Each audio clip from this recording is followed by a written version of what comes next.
My captain wife Sophia Taylor and flight attendant Liam Davis were fooling around at high altitude, causing the plane to lose control and putting us in grave danger.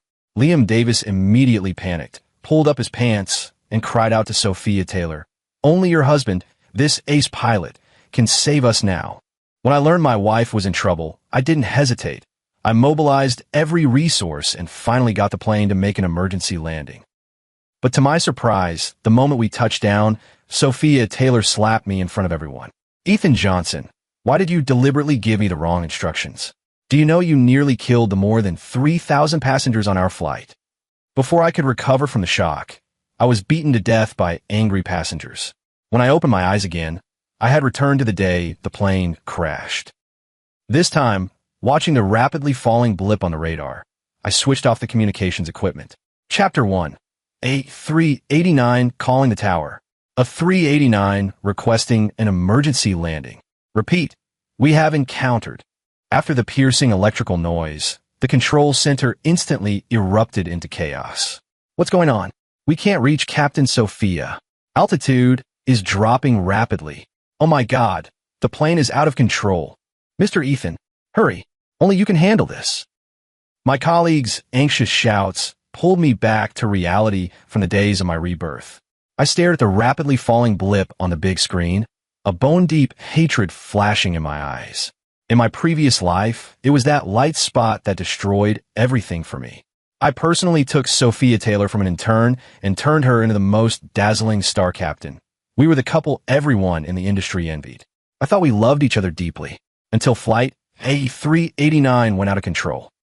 I fought with all my strength, using everything I had learned over half my life to remotely guide her to stabilize the plane, creating a miracle in aviation history.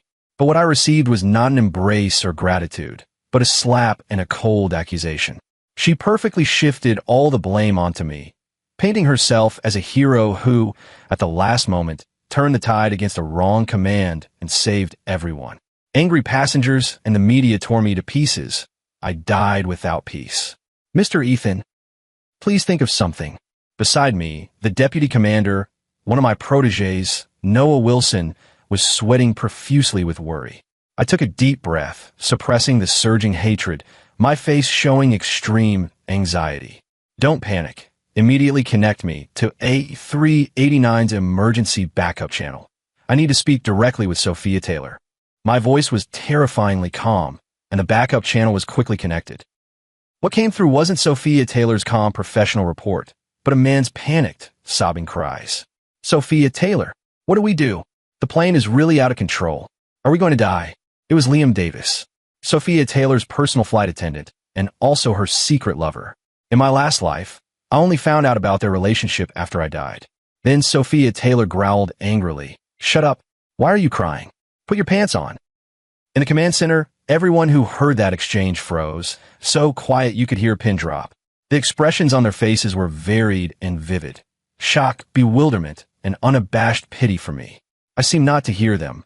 My eyes were fixed on the screen, my fingers flying over the console. "Sophia Taylor, this is Ethan Johnson. Report your condition. Flight attitude, engine parameters, everything." I shouted in a commanding tone that brooked no argument. On the other end of the channel, Sophia Taylor's voice finally came through, with a faint, barely perceptible panic. "Honey, the plane hit severe turbulence. The autopilot failed, the hydraulic system is malfunctioning too." Her words were full of holes. "I've flown this route hundreds of times. At this season and this altitude, it's impossible for a sudden strong gust to make an A380 lose control. Don't be afraid. I'm here." My voice was gentle, carrying a comforting strength. "Trust me, I will bring you home." In the control center, several young dispatchers had reddened eyes. Chapter 2. Mr. Ethan is so great. Even at a time like this, he's still comforting his wife. Yeah, Captain Sophia ran into something like this. If it were me, I would definitely collapse. I listened to these remarks, a cold laugh forming in my heart. Great? At this moment, Liam Davis's cries rang out again, carrying the ecstatic joy of someone grasping at a life-saving straw. "It's Mr. Ethan, Sophia Taylor, we're saved. Listen to your husband. Only his ace pilot can rescue us. Hearing his voice completely ignited the fire of my revenge. I looked at the simulated aircraft attitude on the screen, a barely noticeable curve tugging at the corner of my mouth. Sophia Taylor, follow my command. Left aileron, increase by 5 degrees, stabilize the airframe. This was an instruction that seemed completely correct, the standard answer in any Flight Academy textbook. But only I knew that for the A389, which had already been worked until it was on the verge of coming apart, this instruction was the last ticket, sending them straight to hell. Received. Sophia Taylor carried out my orders without hesitation. On the big screen, the light representing A389 trembled violently, then plunged straight toward the ground at an even more terrifying angle. The alarm grew sharper and more mournful, like the death knell. No, how can this be? Noah Wilson cried out in despair. Mr. Ethan, the attitude is worse. The command center was in complete chaos. Ethan Johnson, what are you doing? A roar came from behind me. My father-in-law, and also the chairman of this airline, James Taylor, stood behind me with a sullen face, his eyes bloodshot like an enraged lion. A few company elders followed him, each wearing a grave expression. Mr. James. I turned back, my face the precise mix of shock and grief. I don't know, I clearly gave the correct instructions. Nonsense. James Taylor shoved me aside, snatched the microphone. Sophia Taylor. Sophia Taylor. I'm your father. Don't listen to Ethan Johnson. Immediately reboot the backup system. Manually correct the attitude. He couldn't finish his sentence. Because on the big screen, the dot representing A389 had completely vanished. The world fell utterly silent. A few seconds later, a female dispatcher let out a piercing scream and collapsed to the floor. Throughout the command center, cries broke out. James Taylor's body trembled. The microphone in his hand clattered to the ground. He seemed to have all his strength drained in an instant, slumping in his chair and murmuring, "My daughter, my Sophia." I walked over and gently patted his shoulder, my voice hoarse and full of sorrow. "Mr. James, my condolences." He jerked his head up, those cloudy eyes full of bloodshot veins and frenzied hatred. "Ethan Johnson." He grabbed my collar, his nails nearly digging into my flesh. "It was you. You killed my daughter. Your orders were wrong." I let him hold on to me, my face full of pain and bewilderment. I didn't. How could I harm her? She was my wife. My acting was flawless. The looks from the people around me were full of pity and regret. Yes, who would believe that a man who deeply loved his wife would deliberately give wrong instructions, causing the deaths of his wife and more than 3,000 passengers? Noah Wilson and a few of my other students were already standing between James Taylor and me, eyes red. Chapter 3, Mr. James. Please calm down. Mr. Ethan did his best.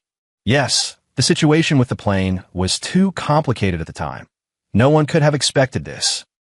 The most important thing now is to handle the aftermath, not to assign blame here. James Taylor looked at me, the madness in his eyes slowly fading, replaced by a bottomless chill and scrutiny. He slowly let go, adjusted his tie, restoring the dignity of a chairman. Initiate the Level 1 emergency plan immediately. Seal off all information. I will communicate with the media personally. He swept his gaze across the room, his voice icy. All recordings from today's command center are classified top secret. No one may leak them. He gave me one last deep look, the warning and murderous intent in his eyes utterly undisguised. I understood what he meant. He wanted to preserve Sophia Taylor's last shred of dignity and protect the Taylor family's reputation. He would define this air disaster as an unavoidable mechanical failure. As for the scandal in the cockpit, he would use every means to suppress it. Unfortunately, he didn't know. This is the moment I was waiting for. This revenge drama has only just begun. The 24 hours after an air disaster are the golden rescue period and also the most frenzied time for public opinion to ferment. James Taylor used all his connections. The media was filled with expressions of regret and mourning for the hero captain Sophia Taylor. A brilliant female captain met with a rare air crash and tragically lost her life. The preliminary cause of the A389 crash has been determined to be a sudden mechanical failure. Captain Sophia stayed at her post until the last moment. She is our hero. There is not a single mention of Liam Davis, nor a single word about the scandal in the cockpit. James Taylor even had someone manufacture a tearjerker article that detailed how Sophia Taylor and I fell in love, and how, as the ground commander, I was inconsolable and nearly fainted upon hearing of my wife's accident. For a time, I became the most devoted man in the world. Countless netizens left messages under my social media posts, comforting and encouraging me. Mr. Ethan, please accept my condolences. You and Captain Sophia had a true love. Seeing how haggard you look breaks my heart. You must hold on. James Taylor is constructing a perfect, affectionate persona for me. He thinks that this will tie me to the Taylor family ship and make me shut up for the sake of the greater good. He's far too naive. I did nothing. I simply silently turned away everyone who came to visit me, shut myself in the house, and played the role of a pitiable man drowning in the grief of losing his wife. What I was waiting for was the black box. An air crash investigation team had already been established, led by the Civil Aviation Administration, with a powerful lineup. I knew James Taylor would surely plant his people on the investigation team, attempting to control the direction of the inquiry. What I had to do was deliver the fatal blow just when he thought he was in control of everything. On the third day after the crash, Noah Wilson came to see me secretly. He was my proudest student, upright, highly skilled, and the only person in my previous life who still believed me when I was condemned by everyone. Teacher. He looked at the bottles scattered around the room and at my haggard face, his eyes reddening. Don't do this. Your wife's spirit in heaven wouldn't want to see you degrading yourself like this. I lifted my bloodshot eyes and with a hoarse voice said, Noah Wilson, do you trust me? Noah Wilson was stunned, then nodded vigorously. I trust you. Teacher, I will always trust you. I know your instructions can't be wrong. It must be something about the plane itself that we don't know. I smiled a bitter, hollow smile. The black box, have you found it? Noah Wilson's expression darkened. We found it. But Mr. James has put a lot of pressure on things. The head of the investigation team has been replaced with his man, called Samuel Reed. I'm afraid the contents of the black box may not be released impartially. Samuel Reed? I repeated the name. James Taylor's loyal dog. In my previous life, it was he who, in collusion with Sophia Taylor, fabricated a flawless piece of evidence that nailed me to the pillar of shame. Noah Wilson. I grabbed his hand. Do me a favor. I leaned close to his ear and, in a voice only the two of us could hear, laid out my plan. Chapter 4. Noah Wilson's eyes widened from shock to puzzlement, then to sudden comprehension, and finally turned into a resolute anger. Teacher, I understand. He nodded heavily. Even if I have to stake my life on it, I'll make it happen. After Noah Wilson left, I received a call from James Taylor. His voice sounded tired, but still carried a tone of condescending benevolence. Ethan Johnson, I know you're grieving. I've already arranged it. After the memorial service, you'll go abroad to recuperate for a while. As for the company, I'll reserve the vice president position for you until you return. This is hush money and also a warning. Mr. James, I choked. I don't want anything else. I just want Sophia Taylor back. There was a pause on the other end of the line. People who die cannot come back to life. You need to look forward. James Taylor's voice hardened several degrees. The accident report for A389 will be released soon. It was a simple mechanical failure. For the company's reputation, and for Sophia Taylor's innocence, you know what you need to do. I understand, I said softly. After hanging up, the sadness on my face vanished instantly, replaced by coldness. James Taylor, you're too impatient. Soon, the official first version of the accident investigation report was released. The report was written with no loose ends, attributing all causes to a sudden failure of the left engine, leading to hydraulic pump failure, perfectly avoiding any human factors. The report cast Sophia Taylor as a tragic hero who fought desperately to save the plane in a hopeless situation, ultimately unable to avert disaster. As for the other person in the cockpit, Liam Davis, the report made no mention. This outcome was questioned by many professionals, but under James Taylor's powerful public relations and narrative steering, most of the public accepted the explanation. Sophia Taylor's memorial service was held on a grand and solemn scale. I wore a black suit and, as the widow, stood at the front, receiving everyone's condolences.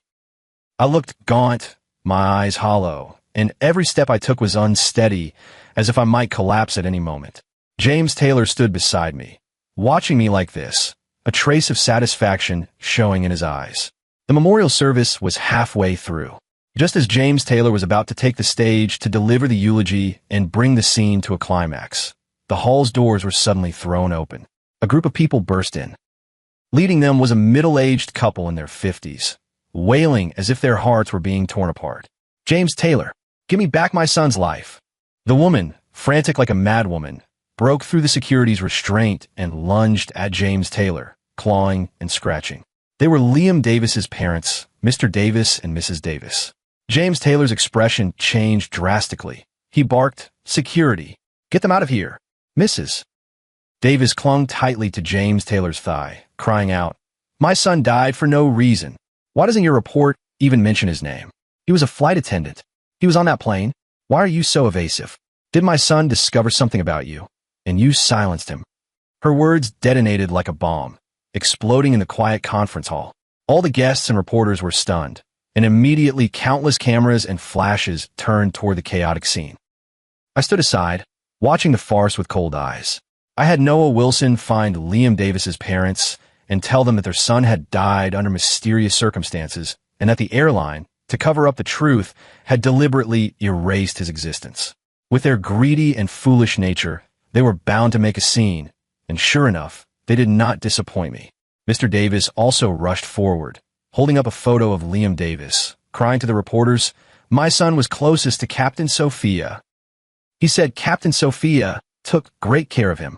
Why now that something's happened, you won't even acknowledge him? Where is justice?" He was closest to Sophia Taylor.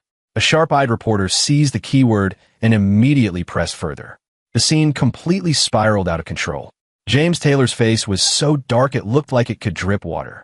He glared at me so hard he might have eaten me alive. I met his gaze, the corners of my mouth lifting slightly into a silent smile. "James Taylor, the show is only just beginning." Chapter 5 news that Liam Davis's parents had a scene at the memorial spread online like a virus. A389 crash suspected of hidden facts? Why did the airline erase the existence of a flight attendant?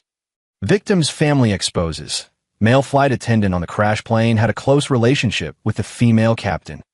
The secret beneath the hero's halo, the vanished Liam Davis. The tide of public opinion tilted for the first time. People began to question the authenticity of the official report. James Taylor was in a panic. He had to soothe the Davises while also suppressing the negative news online. And this was exactly what I wanted. Just then, an unexpected person got in touch with me.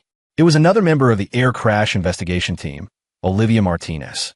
A woman in her early 30s, she rarely smiled, and her gaze was as sharp as a surgical knife. She wasn't one of James Taylor's people. She was a technical expert parachuted in by the Civil Aviation Administration. Apparently, she had deep connections, and even James Taylor treated her with deference. We met at a quiet cafe. "Mr. Ethan, my condolences." She got straight to the point, without any unnecessary small talk. "Thank you. I came to see you to ask a few questions about A389. She hadn't finished speaking when I interrupted her. "Team leader Olivia." I looked at her, my eyes full of exhaustion and grief. "I know what you want to ask, but please understand how a husband who has just lost his wife feels. I don't want to talk about anything related to the plane right now." I played the grieving victim to the hilt. Olivia Martinez stared at me quietly, saying nothing. After a long moment, she slowly spoke. "Mr. Ethan, I understand how you feel, but with more than 3,000 lives at stake, we need the truth. I listened to the tower recordings and analyzed the final instructions you gave." She paused and spoke each word carefully. "Theoretically, your instructions were not wrong. But considering the aircraft's extremely unstable attitude at that time, that was not the optimal solution and could even be considered a rather risky choice." My heart sank sharply. This woman was far too perceptive. I lifted the coffee to my lips, took a sip, and concealed the fleeting glint of coldness in my eyes.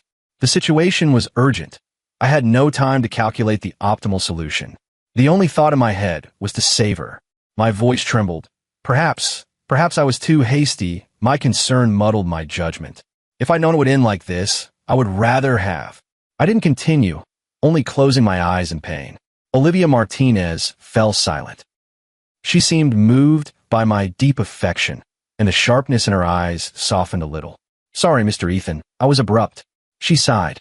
"However, we found some new suspicious points. Part of the black box data has been recovered, and we found that before the plane went out of control, the cockpit door had one abnormal open and close record. My hand clenched the cup suddenly. Here we go. And, Olivia Martinez continued, we detected two people's DNA in the cockpit wreckage. One is Captain Sophia, the other is not the co-pilot, nor any registered crew member. She lifted her head and looked at me with burning eyes. Mr. Ethan, do you know someone named Liam Davis? Chapter 6. I looked at Olivia Martinez, my face showing just the right amount of bewilderment. Liam Davis? Seems like a flight attendant on Sophia Taylor's flight? I don't have any impression of him. Olivia Martinez didn't press further. She just nodded. All right, I understand. Sorry to bother you, Mr. Ethan. She stood up and left, not saying another word, but I knew she had grown suspicious. A professional investigator would not believe in coincidences. The abnormal hatch operation logs, the extra DNA, and the deliberately scrubbed Liam Davis. These clues, when connected, pointed to a filthy truth. And all I needed to do was add another spark. That very night, an anonymous account posted an audio clip on the country's largest aviation forum.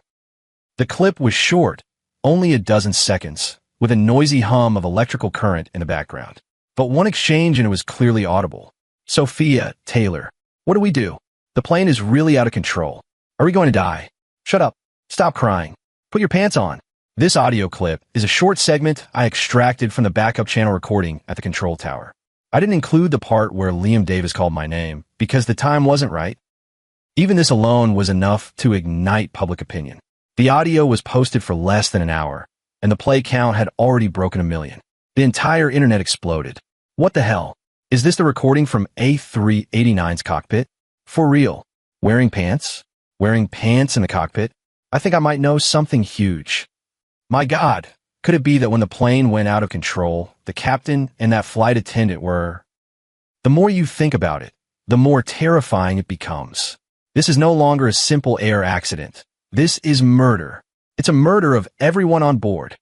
The heroic image James Taylor had painstakingly built for Sophia Taylor collapsed with a crash in the face of this recording. In its place were labels like debauchery, dereliction of duty, and reckless disregard for human life. James Taylor's phone was almost blown up. This time, he didn't even have the strength to question me. Early the next morning, the Civil Aviation Administration's official website issued a sharply worded announcement. It announced the establishment of a joint task force to reinvestigate the A389 air disaster, with Olivia Martinez appointed as the head of the investigation team.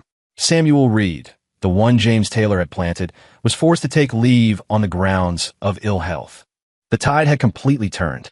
The Joint Task Force's investigation moved with decisive speed. Before long, the full black box recordings and flight data were made public. The truth was exposed to everyone in the most cruel and humiliating way.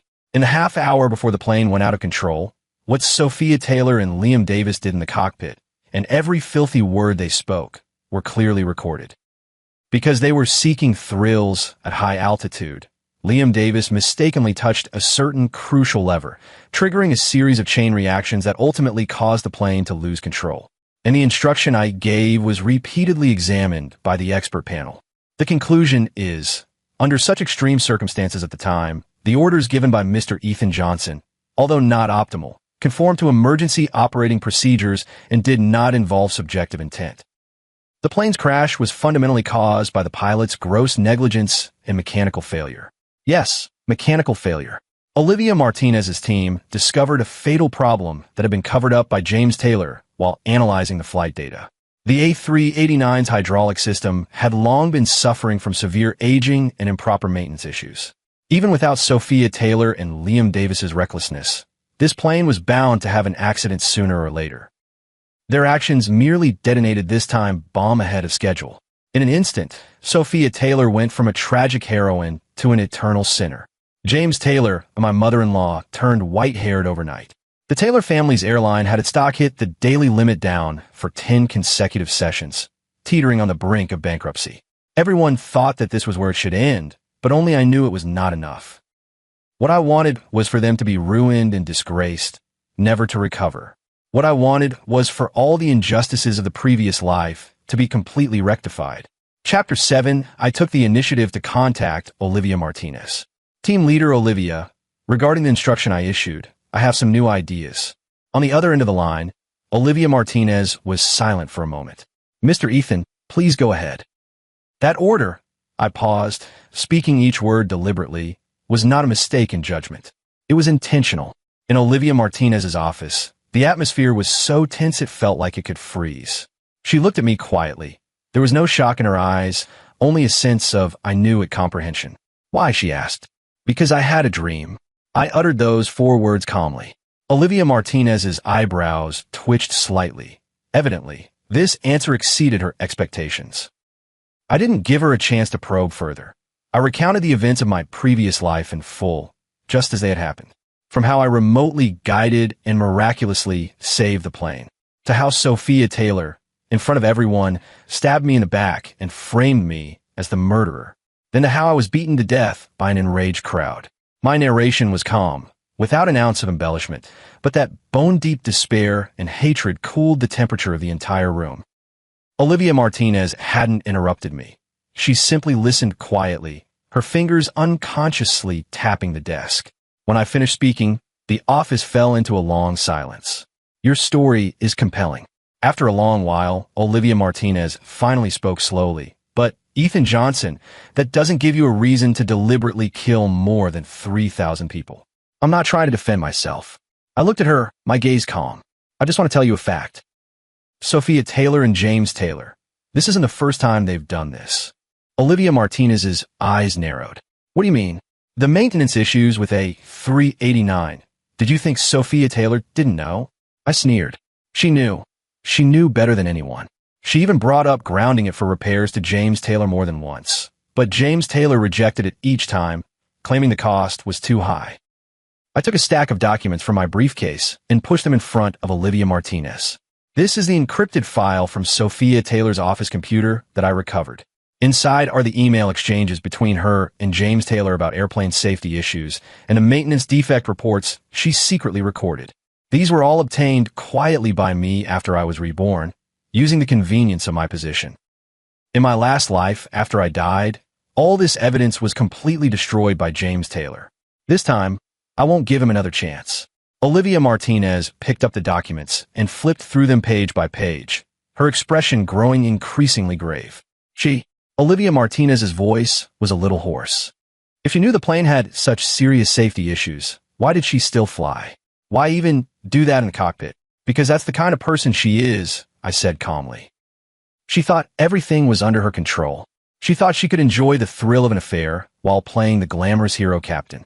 She thought that even if the plane really had an accident, she'd have me, the omnipotent husband, backing her up. She just miscalculated one thing. I looked at Olivia Martinez and said, word by word, I've died once. I won't play that foolish hero again. The evidence I provided became the final straw that broke the Taylor family's back. James Taylor was formally arrested on charges of providing aircraft that do not meet safety standards. The Taylor family's airline was ordered to suspend operations for rectification, facing astronomical dollar compensation and fines. Bankruptcy and liquidation are only a matter of time. And I was suspended and investigated for deliberately providing incorrect instructions. Online, the discussion about me took on a bizarre polarization. Some people thought I was a complete lunatic, a demon who, to avenge his wife, was willing to drag more than 3,000 others to their deaths. This is terrifying. Just because his wife cheated, he killed so many people? People like this should be cut into 1,000 pieces. Reborn? What a joke. I think he's just jealous of Sophia Taylor, deliberately murdering her. But others saw me as a tragic, anti-hero figure. Chapter 8, if what he says is true, then he's a victim too, betrayed and framed by the one he loved most, and beaten to death. Who wouldn't go mad? To be honest, I kind of feel sorry for him. He exposed the airline's dark secrets, and in a way, he also helped prevent more tragedies in the future. A single hand can't clap. Sophia Taylor isn't a good person either. She and her father are the real culprits. I didn't pay attention to those arguments. To me, none of that mattered anymore. My great revenge avenged, but the pleasure I imagined never came. Only a vast, hollow emptiness. I locked myself at home every day, looking over and over at the photos of Sophia Taylor and me. In the pictures, she smiles so brightly, her gaze toward me full of adoration and dependence. I once believed that was love. It turns out it was all my illusion. That day, Noah Wilson came to see me again. He had lost a lot of weight and had grown much quieter. Professor. He placed a file in front of me. This is Liam Davis's background check. He doesn't seem to be that simple. I frowned and picked up the file. Liam Davis, orphan, adopted by an ordinary working-class couple. His resume was ordinary and unremarkable until he joined the Taylor family's airline company, and his life suddenly seemed to be on fast-forward. Strangely, though, there were several large-dollar transfers of unknown origin deposited into his bank account. The sender was an overseas consulting firm, and the controlling shareholder behind that firm. My pupils suddenly contracted. It was my business rival, the owner of another up-and-coming private aviation company, Elijah Black. Elijah Black is ruthless and vicious, with cruel methods, and has long wanted to swallow up the Taylor family's assets. So Liam Davis approaching Sophia Taylor wasn't just for money and advancement. He's a pawn? That plane crash was not just an accident caused by passion, but a meticulously planned business murder.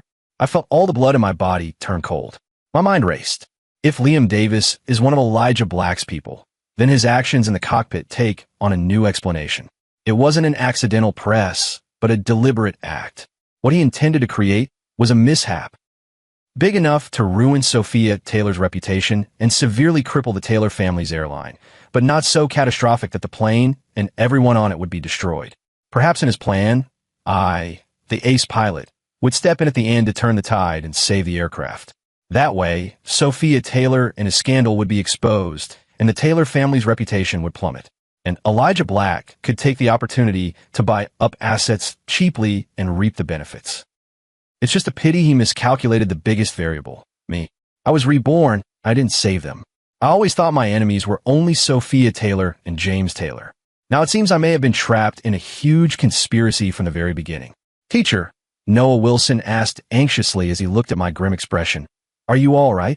I shook my head, my gaze sharpening again. Noah Wilson, check for me whether on flight A389, besides the crew, there are any other passengers worth noting. Worth noting? Yes, for example, anyone connected to Elijah Black.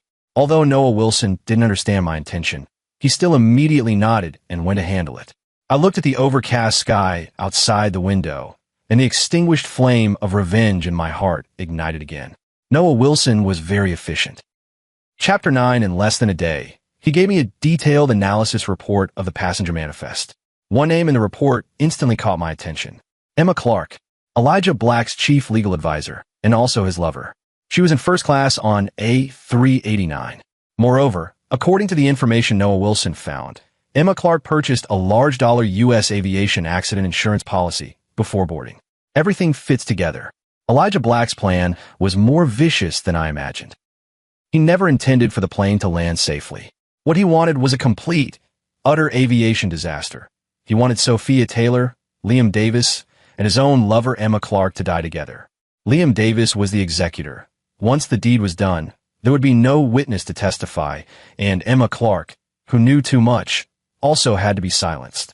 And Sophia Taylor and the more than 3,000 passengers were merely sacrifices he offered up to destroy the Taylor family's empire. What a move. Killing 3 birds with 1 stone? What a move. Eradicating all traces. I immediately dialed Olivia Martinez's number. Team leader Olivia, I have another new discovery. I told Olivia Martinez all of my conjectures and the evidence Noah Wilson had found. On the other end of the phone, Olivia Martinez was silent for a long time. So long that I thought she didn't believe my almost fantastical theory. Ethan Johnson. She finally spoke, her voice heavier than ever. The clue you provided is very important. But Elijah Black, his background is complicated and his power is extensive. Without solid evidence, we can't touch him. I know, I said calmly. So, I need you to do me a favor. Tell me, help me see James Taylor. When I saw James Taylor in the detention center, he looked older than he had at the memorial. In just a few days, he seemed to have aged 20 years. His hair was completely white, his eyes clouded, and there was none of his former dignity or domineering presence left. When he saw me, a flash of hatred crossed his eyes at first, but it was quickly replaced by a deep fatigue and despair. What are you doing here? His voice was hoarse, like a piece of rotten wood sanded down. Come to see me make a fool of myself? I'm here to tell you who the real killer of your daughter is. I pulled out a chair and sat down opposite him. James Taylor sneered coldly and turned his head away. Who else could it be besides you? I ignored his mockery and pushed a file across to him. This is the investigation file on Elijah Black, Liam Davis, and Emma Clark. At first, James Taylor sneered, but when he saw the name Elijah Black, a sharp gleam suddenly lit up in his cloudy eyes. He snatched the document greedily and read it, his hand trembling violently with excitement. Elijah Black. Elijah Black. He repeated the name, the hatred in his gaze 100 times stronger than when he looked at me. It's him. It must be him. James Taylor slammed the table, roaring like a trapped beast. That bastard. I always knew he had wolfish ambitions. I couldn't beat him and my daughter because of him. His voice cut off abruptly, his face contorted with extreme pain and remorse. I watched him quietly. I knew he had remembered something. Sophia Taylor warned you about this long ago, didn't she? I said for him. She warned you that Elijah Black was scheming behind your back and told you to be careful. She even suspected Liam Davis's origins, but you didn't believe her. James Taylor closed his eyes in pain, 2 old tears sliding down from the wrinkled corners of his eyes. It was me who hurt her. His voice choked. I thought I could control everything. I thought that as long as she obeyed me, she could peacefully be the Taylor family's eldest daughter. I was wrong. I was wrong from the very beginning. This once invincible business tycoon, at this moment, finally cried for the loss of his daughter like an ordinary father. The pitiable often have things to be hated for. If it weren't for his arrogance and greed, Sophia Taylor would never have walked down that road of no return. Chapter 10. It's too late to say that now. My voice was cold. I didn't come to listen to your confession. Elijah Black is meticulous. We don't have direct evidence to accuse him right now, but you must have some. James Taylor jerked his head up and looked at me. You've been fighting him for so many years. It's impossible he didn't leave any leverage. I stared into his eyes. Tell me, where is his fatal weakness? I knew he was hesitating. He was weighing whether to cooperate with me, this man who killed their daughter, or to let Elijah Black, the true mastermind, continue to run free. James Taylor, I intensified my tone. Your daughter is already dead. Do you want her to die without peace, while the real killer steps over the corpses of the Taylor family and ascends to the throne? Those words became the last straw that broke his psychological defenses. The hesitation in his eyes turned into a frenzied hatred. His greatest weak point, James Taylor said through gritted teeth, is a smuggling route called the Bloodline. He's been using his cargo planes to transport goods for South American drug lords. My heart leapt violently. Do you have any evidence? I pressed. I don't have direct evidence. James Taylor shook his head. Elijah Black is extremely cautious. All transactions are arranged through a single line of contact. But I do know the exact location of one of his cargo transfer warehouses, an abandoned factory on the outskirts of Los Angeles. And I know the time of his next shipment. When is it? In 3 days. My breathing suddenly grew rapid. 3 days, the time was too tight. Is this news reliable? It was passed out at the risk of his life by a pawn I planted beside Elijah Black. James Taylor looked at me, his gaze complicated. That pawn was my last trump card. I had planned to use it to make one final deal with Elijah Black, to save the company. He didn't say anything more, but the meaning was already clear. He now wanted to hand this trump card over to me. Ethan Johnson. James Taylor's voice took on a hint of pleading for the first time. I know I have no right to ask you for anything, but I'm begging you. Make sure Elijah Black pays for his blood debt. I looked at his aged face, my heart filled with a mixture of emotions. Between him and me lies a sea of blood debt. But at this moment, we share the same enemy. I agree. I stood up. But, James Taylor, remember this. I'm not doing it to help you, nor to avenge Sophia Taylor. I'm doing it for those more than 3,000 innocent lives, and for myself. For the sake of the wrong spirit who died without closing their eyes in my past life. After leaving the detention center, I immediately told Olivia Martinez the news. Olivia Martinez was silent for a long time after hearing it. Ethan Johnson, this is too big. If James Taylor's information is true, this is no longer a simple business crime. It involves a major case connected to an international drug trafficking ring.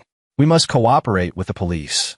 I understand, but Olivia Martinez shifted her tone. I need your help. Me? Yes. Olivia Martinez's voice turned serious. Elijah Black's transit warehouse must have very tight security. We need someone who is extremely familiar with air cargo procedures to slip in and be our inside person. And you are the best candidate. I was stunned. You wanted to go undercover? Team leader Olivia, I'm currently suspended and under investigation. I'll take care of your cover. Olivia Martinez interrupted me. Ethan Johnson, this is our only chance. Elijah Black is naturally suspicious. If this operation fails, he'll immediately sever every lead and we'll never catch him again. I need you to infiltrate that warehouse, find the goods they're trading, and, while they're making the deal, activate the tracker and send us the signal. Okay. I heard myself say, I'll do it. The operation was scheduled for the late night 3 days later. Chapter 11. Over these 3 days, I underwent the police's most professional undercover training. I learned how to disguise myself, how to handle questioning, and how to use various miniature surveillance devices. Olivia Martinez used her connections to forge me an entirely new identity. A freight driver who had accumulated huge debts in dollars from gambling and was desperate for money. This identity would easily attract the attention of Elijah Black's informants. Sure enough, the day before the operation, a man who called himself the Snakehead found me through connections at an underground casino. He gave me a sum of dollars and told me to go to an abandoned factory on the outskirts of Los Angeles to pick up a batch of electronic parts. I knew the fish had taken the bait. On the night of the operation, as agreed, I drove an old van to that abandoned factory. The factory looked dilapidated from the outside, but 4 burly men stood guard at the entrance, eyes wary, temples bulging, obviously trained fighters. They stopped my car and thoroughly checked it with metal detectors, even inspecting the undercarriage. Only after confirming there was nothing wrong did they let me in. Inside the factory was a whole different world. In a huge, brightly lit warehouse, dozens of workers were busily at work, loading boxes stamped with ordinary product labels onto a cargo plane with no logo. The air was filled with a strange smell, a mixture of motor oil and an indescribable cloying sweet scent. A man in a black suit and gold-rimmed glasses walked toward me. He looked genteel, but the cold malice in his eyes sent a chill down the spine. You're the driver Old Wong recommended? He appraised me from head to toe. I nodded, my face showing a greedy yet timid expression, playing the role of a desperate gambler convincingly. Why, yes, Brother Chong. I just want to make some quick money. He seemed pleased with my attitude and patted my shoulder. Don't worry, work with our boss and you won't miss out. He nodded toward a pile of already packed boxes in the corner. Load those into your car. Remember, don't look at what you shouldn't, and don't ask about what you shouldn't. Understood, understood. I nodded and bowed as I replied. I pushed the cart toward that pile of boxes. The boxes were heavy, wrapped in thick plastic sheeting, so you couldn't see what was inside. As I carried them, I kept my face calm while quietly watching my surroundings. The warehouse security was even stricter than I had imagined. Almost every 10 meters, there was a surveillance camera. Moreover, I could feel that in the shadows there were several pairs of eyes staring at me intently. I had to find a blind spot in the surveillance to attach the micro-tracker to that plane. Just then, the warehouse doors opened again. Elijah Black, flanked by a group of bodyguards, walked in. He was dressed casually today, a relaxed smile on his face, as if he weren't conducting an illegal drug deal, but attending a friend's party. He strode straight toward the cargo plane and warmly embraced a South American man in a floral shirt who had long been waiting there. The deal is about to begin. My heart immediately rose into my throat. There isn't much time left. I must act immediately. My gaze swept quickly across the warehouse.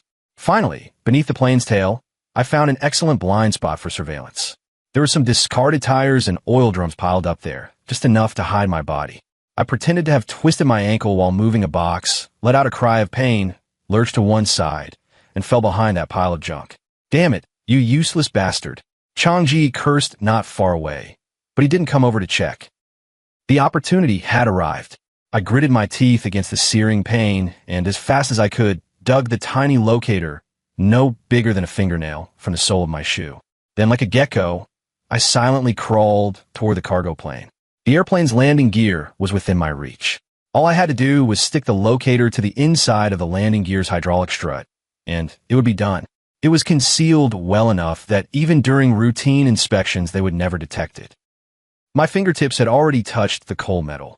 Just then, a cold, amused voice sounded above my head. "What are you looking for?" The blood in my body froze instantly. I stiffly lifted my head and met a pair of smiling eyes. It was Elijah Black. He had, without my noticing, silently appeared in front of me, looking down at me from above with a cat-and-mouse teasing smile on his face. Behind him, several black muzzles were already pointed at my head. I had been discovered. Chapter 11, Elijah. Mr. Elijah. I forced a smile more grotesque than crying. I twisted my ankle. "Can I have something to steady myself?" "Is that so?" Elijah Black smiled, bent down, and easily pinched up the small locator from between my stiff fingers. "So this was what you used to steady yourself as well." My mind went blank. "It's over. I've been exposed." "Speak." Elijah Black toyed with the locator, his voice as soft as a lover's whisper. "Who sent you?" "Ethan Johnson." He said my name. He knew who I was from the very beginning. The information James Taylor gave me was false. He betrayed me. No, that's not right. James Taylor had no reason to do that. So, where does the problem lie? Is it Olivia Martinez? Or Noah Wilson? Countless thoughts flashed through my mind, but I no longer had time to think. Elijah Black's patience had clearly run out. One of the bodyguard behind him smashed the butt of his gun hard against the back of my skull. My vision went black, and I completely lost consciousness. I didn't know how long I had been unconscious. When I woke up again, I found myself tied to a cold iron chair in an airtight basement. A heavy smell of blood hung in the air. Elijah Black sat opposite me, leisurely sipping a glass of red wine. Awake, he smiled at me. "Mr. Ethan, you've got one hell of a lucky life. James Taylor betrayed me." I asked hoarsely. No. Elijah Black waved a finger. "You can't blame him. He's just a desperate, utterly foolish father who loves his daughter. The information he gave you is real, except that his so-called ace piece had long since been turned by me. I knew it. You went to all that trouble to lure me here, just to kill me? Kill you? That would be too cheap for you." Elijah Black set down his wine glass, stepped in front of me, his eyes turning resentful and crazed. "Ethan Johnson, do you know how much I hate you? I spent a full 3 years scheming. I was about to crush that old lecher James Taylor under my feet, and then everything was ruined by something that suddenly popped up like you. You not only ruined my plan, you also killed my Emma." He suddenly roared and punched me hard in the face. Blood immediately flowed from the corner of my mouth. Emma didn't have to die. He grabbed my collar, his eyes bloodshot. "If you hadn't acted on your own and caused the plane to crash, she would still be alive. It's you. You killed her." Watching his madness, I suddenly wanted to laugh. "Elijah Black, you're pathetic." I spat a mouthful of blood and looked at him coldly.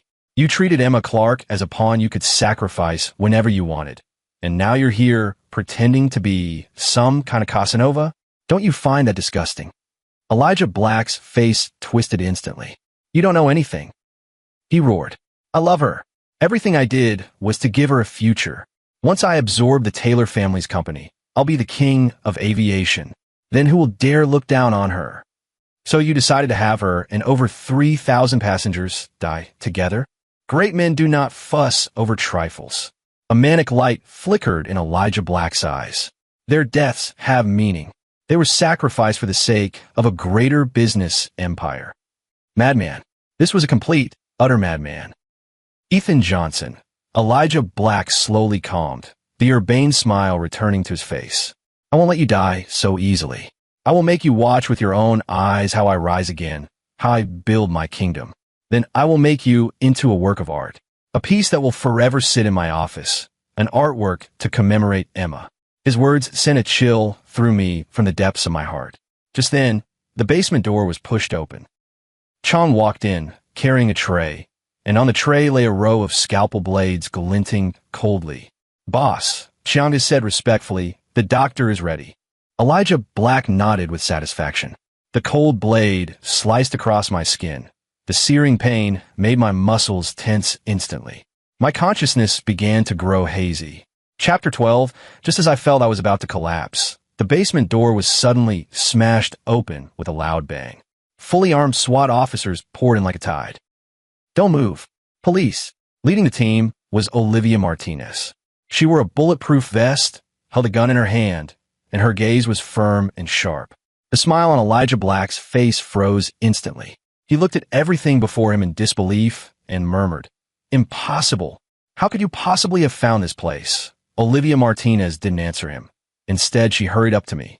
Seeing my flesh and blood wounds, her eyes instantly filled with tears. "Ethan Johnson."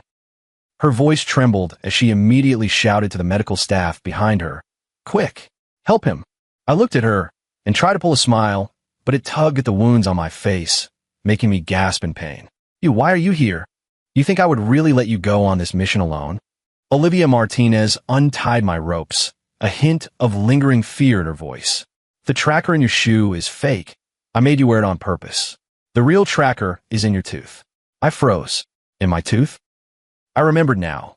Before the operation, Olivia Martinez had once made me see a dentist, saying it was a routine check. So that's what was happening back then. Elijah Black is too cunning. I must be prepared for both outcomes, Olivia Martinez said as she watched Elijah Black, already pinned to the ground by the SWAT officers. Her eyes were cold. It turns out I was right. I looked at her, a warm feeling rising in my chest. "Thank you, don't speak." Olivia Martinez cut me off.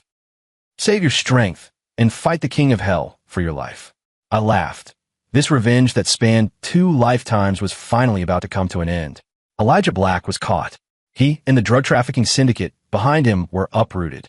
James Taylor was credited with a major meritorious contribution for providing the crucial clue and received a sentence reduction. As for me, I lay in the hospital for a full 3 months. More than 40% of my skin had been grafted. Every dressing change felt like a torture. But I got through it all. With the great vengeance carried out, I felt an unprecedented sense of bewilderment. I had lost my career, lost my family, and had also lost the ability to fly. My hands, damaged by nerve injury, could no longer perform delicate operations. I can never return to the blue sky. Chapter 13, Ethan Johnson. Olivia Martinez suddenly stopped walking and looked at me intently. "HM?" The Civil Aviation Administration has set up a new department called the Aviation Safety Accident Prevention and Research Center, she said. "They want to hire you as the chief consultant." I was stunned. In my current state, what they need is not your hands, but your brain. Olivia Martinez's eyes carried an unquestionable encouragement. "It's the experience you've accumulated through countless flights, your keen judgment in emergencies. It's, after dying once, the reverence for life and safety you have. Ethan Johnson, your legend should not end in hatred. Blue sky, I still need you."